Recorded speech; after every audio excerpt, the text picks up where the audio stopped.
vispirms sāksim ar sasveicināšanos. Kristap, kā tad būtu jāsasveicinās austrumnieku stilā? To varētu izdarīt šādi, teiksim, tas būtu apstādināt ieroci. Nu, un, teiksim, ja jūs man labi vēlētu, Tad savādāk, tad varētu vēlēt šādi. tad sasveicinājušies mēs esam.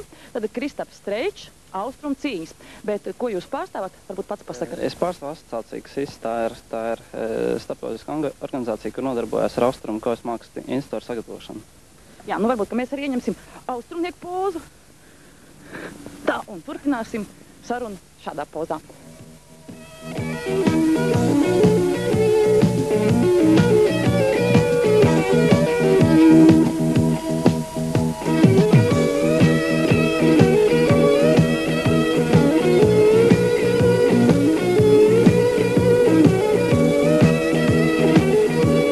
Tikko mēs video kadros redzējām, kā puiši, teiksim, sit pušu ķieģeļus, sit pušu dēļus. Kas tur ir vajadzīgs?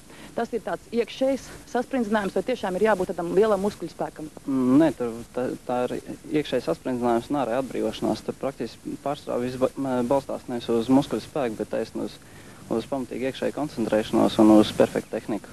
Cik ilgam treniņam jābūt, lai varētu tiešām daudzīt ķieģeļus? Un tas atkarīgs no cilvēka individuālām spējām, bet praktiski, lai varētu tāds diezgan reāli kaut kādi panākumi varētu būt no 2 līdz 3 gadi. Tomēr, ja? Jūs pats to varat jau?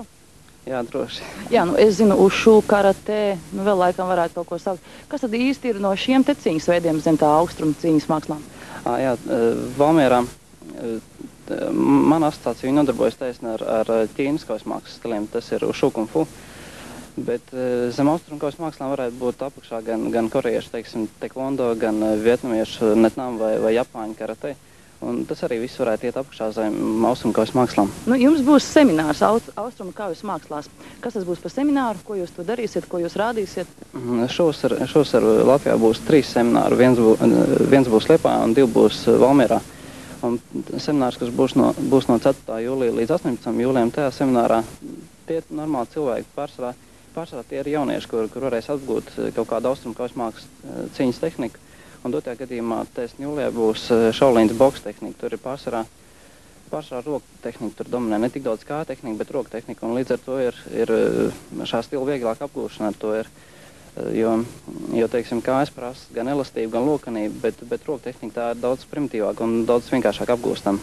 Interesanti, daudz valmierieši vēlas apgūt šo te kaujas mākslu. Ir tā, ka Valmierā ir 2 klubi vienādi no tiem, tad, kad sezonas sākums, tas parasti septembrī.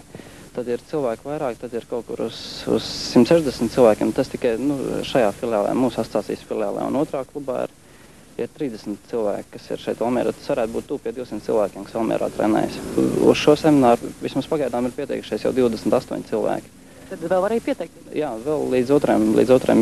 jūlijam. Varbūt šī te kaujas māksla var arī tīri liederīgi noderēt.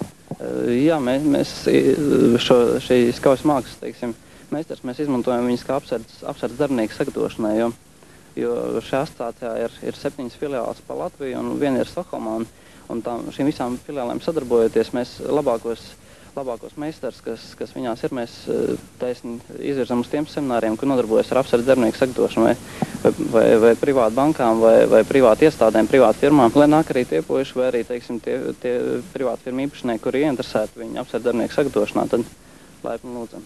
Nu, un kā būtu, ja mēs tagad ar jums atsveicinātos? Tas ir, ja jūs no manis atsveicinātos? Tas arī tāpat, tas būtu apturēt ieroci vai arī novēlēt visu labu vēlējumu. Varbūt kamerā vēlreiz. Visu labu vēlējumu arī skatītājiem. Visu labu vēlējumu skatītājiem valmieriešiem.